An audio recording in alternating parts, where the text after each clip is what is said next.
spending a good amount of time in a My Player builder, I think I got a good understanding of how the builder actually is set up. Now, as of making a builder, I end up creating a nice little 6'5", 6'6" ISO lockdown build, which actually is very versatile, especially when it comes to this cap breakers. When I with the build, we have a 6'5", 6'7" wingspan at 192 pounds. And when I looked at the max potentials versus what the max potentials was in NBA 2K26, they were slightly similar, but a few things were different. Close shot, driving layup, perimeter defense, and driving dunk were lowered in NBA 2K27 for the same build and the same height. Now with this build, we're going to be able to dunk the ball, we're going to be able to shoot the ball, dribble, play defense. Now when it comes to the driving dunk, I went with an 87. You still get pro contact dunks off 2. You still get good dunk packages like LeBron James with a combination of having a 40 standing dunk, which we have a 45. Now when it comes to the standing dunk, a sweet spot to get to would be a 60, so you can get rise up on bronze. They did change the actual requirement for rise up on bronze, since all our badges go to only Hall of Fame in the actual builder. Some of the requirements for badges that we had before had to change, so some of them got lower and some of them got higher. And before I get too in depth about the build, I'm gonna end up talking about the badge tokens. When it comes to the badge tokens, based on your category that you upgraded the most, so since I have more shooting, I have a higher 3-pointer, better high ratings,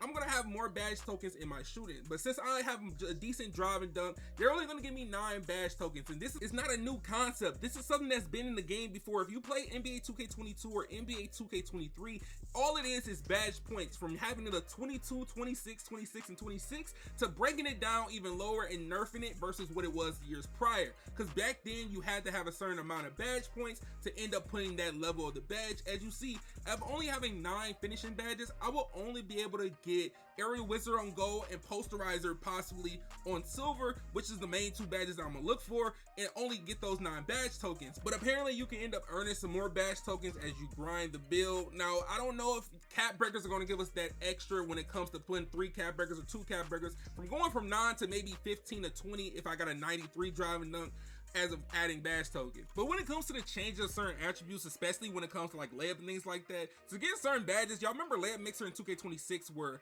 75 to get bronze. Now this year is 70, which is cool, but the thing is the layup rating does matter. You got to get certain layup packages and things like that, but once you get close to that layup mixer on silver and you get close to the 83 or even 85 threshold, that meter is going to be bigger than what you're going to have at 70, which makes sense. But since we do have an 87 driving up, with additional a few cap breakers, we can get it all the way to a 94, so you end up getting pro contact dunks off 1 and off 2, and you'll be able to get gold posterizer once you end up getting those cap breakers in the future for the build. But 87 is a good threshold to start with. Now when it comes to the shooting aspect for the build, 2K has did a nice change, and y'all have been asking for lately, is separating badges like Shifty Shooter, which was the badge that helped you do dribble pull-ups no matter if it was a 3-pointer or mid-range. Now they separated. They have 2 different badges, especially when it comes to standstill shots and off the dribble shots. Now if you want to do fading mid-range shots, it will be smooth operator, but if you want to do fading 3-point shots, it will be arcaded.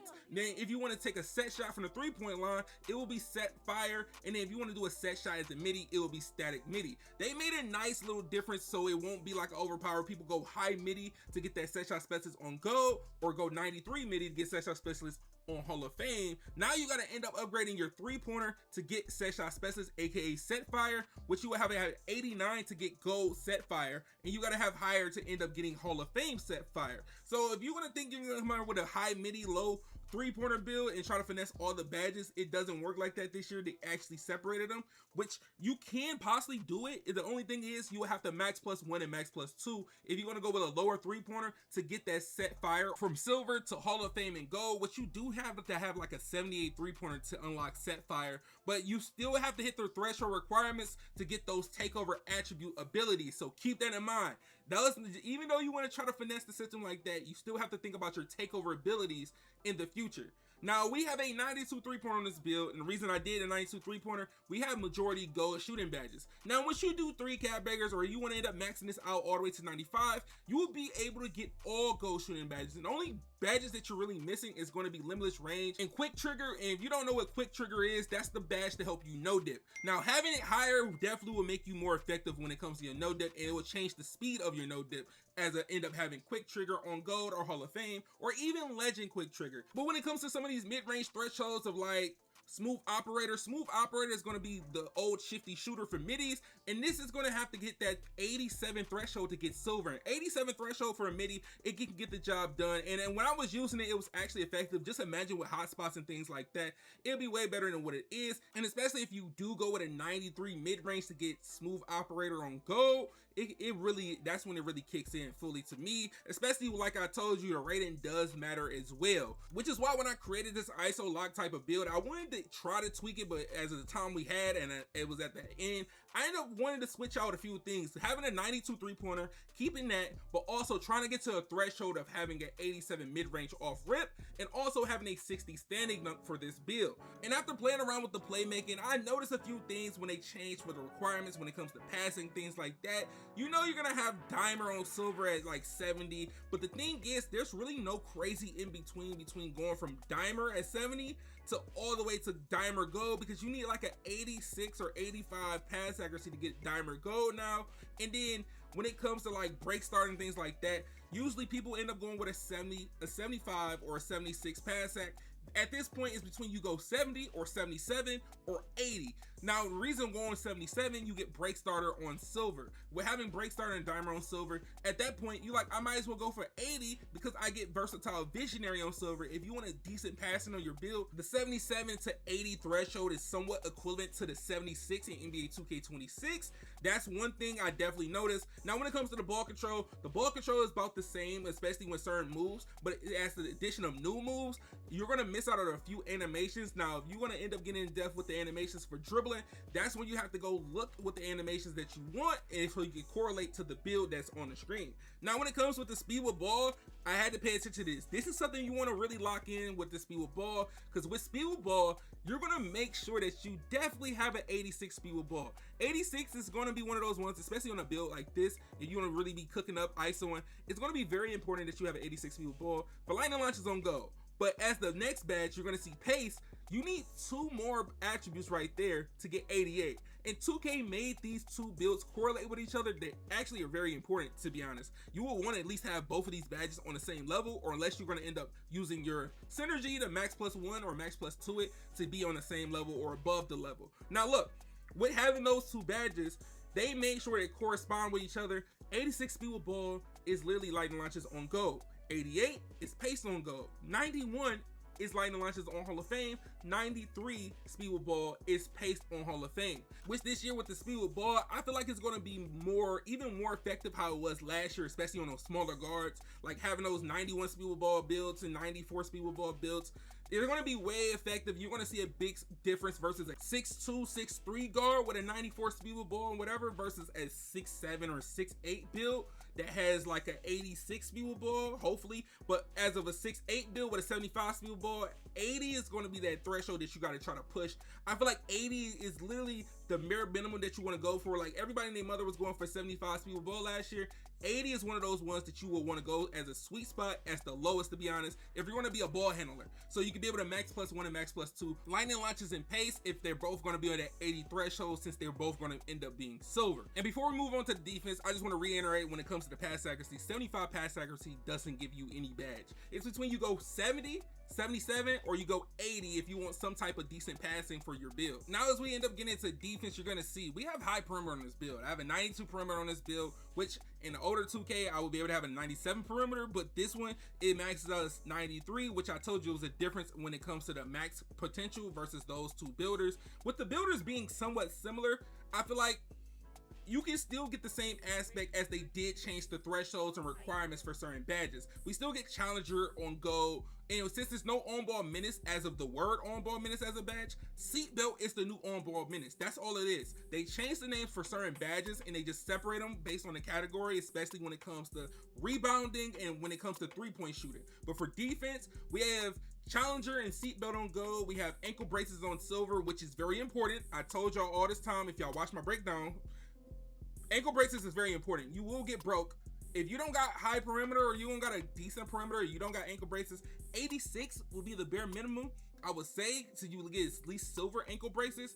But when it comes to like the steel, they changed the actual ratings for steel, because remember, you needed 67 steel for bronze glove last year. Now you need a 70, and last year for interceptor on silver you need a 73 steel. Now it is a 77, but the entry level for interceptor is still a 60. They didn't change that. But as of the other requirements, I feel like the cool little threshold to be between is 83 and 93, or 83, 90, and 93 are the thresholds that you will really want to mess with. 77 will be literally on the lower end, but 83 will get you both badges on silver for glove and interceptor. Once you get to 90, you will have interceptor on gold, and you'll end up having glove on silver, and at 93 you will get both badges on gold. And if you want glove on Hall of Fame, you'll have to have a 99, and if you want interceptor on Hall of Fame, you'll have to have a 97 to end up hitting those requirements. Now another thing, as of playing inside the build and playing with the actual builds, I feel like interior is going to be way more important than what you thought, because at first I was testing out the 50 interior is cool based on who you going against, but if you're guarding ball and you're playing against somebody that's going to be slashing and trying to dunk the ball, you definitely want to raise that up higher to at least 70 bare minimum. But if you want to unlock the wall up badge, you have to go 80 interior, which this build can't get 80 interior, but you have to at least have an 80 interior with a 75 strength just to get bronze wall up. If that was the case, if you end up making it, adding some more weight to the build, that would be the only way that you will be able to do it. But for this ISO lock build of having a high 3-pointer, a good drive and dunk, which you can get that higher in the future of going from an 87 to a 94, a 92 3-pointer to a 95 3-pointer to get all shooting badges on gold, and having a good perimeter defense of 92, and then you can use cap breakers on your steal, so you can end up going from a 77 to a 90. Now with these things being possible, the full around build is going to be pretty solid. The only minor changes, like I told you, I would like to do is have at least an 87 mid-range if that's possible. Get my interior defense to at least a 70 bare minimum, and then for the speed and agility is cool for right now. I would like to get it to an 85 agility so I can be able to get workhorse on gold on this build, even though I do get flash on this build on gold as well. Now as we're gonna get into the cap breakers, all you gotta do is click your right stick and it'll end up taking you to your cap breakers. And with me first making this build, the build was originally to hit the thresholds that I needed. The thresholds that I needed was the 92 3-pointer, 92 perimeter, trying to get 87, and trying to get all the decent thresholds and requirements I need. But as I see in the cap breakers now, of going from 77 to a 90, I can know that I can mess around with the actual cap breakers to optimize this build even better. But I did a quick little test on cap breakers. As you see the values I get for this build on NBA 2K27, I decided to maybe make the build on NBA 2K26 to see the values. And as of putting this build in NBA 2K26 and looking at the values, it is very identical to same as what it is for NBA 2K26 builder to NBA 2K27 builder when it comes to cap breakers, other than the max potential badge of what my driving dunk is as a 96 versus NBA 2K27, which is a 94. Which it would seem that you can end up using some of the same methods in NBA 2K26 and NBA 2K27, like going from a 74 driving dunk all the way to a 93 driving dunk, or going low ball control and putting cap breakers on your ball control on a 6'8", 6'9" build to get your ball control up. Or even if you want to get your block up from going from like a 50 block all the way to an 88 block, that seems like it's going to end up being possible in NBA 2K27, but the only real big difference that you got to pay attention to the new requirements when it comes to this builder and when it comes to the badge points. Now look, I gave y'all boys this crazy ISO lockdown build. You can tweak it and do whatever you want inside the 2K HQ app, but in my description, in my comment section, I'm gonna drop a link to the requirements to the badges that you want to end up looking at for any new badges or even current badges that's in the game that have made change. Now look, make sure y'all boys drop a like, make sure y'all boys subscribe. I got another video coming out soon for y'all boys, so make sure y'all have the notifications, and I'll see y'all boys in the next one, man.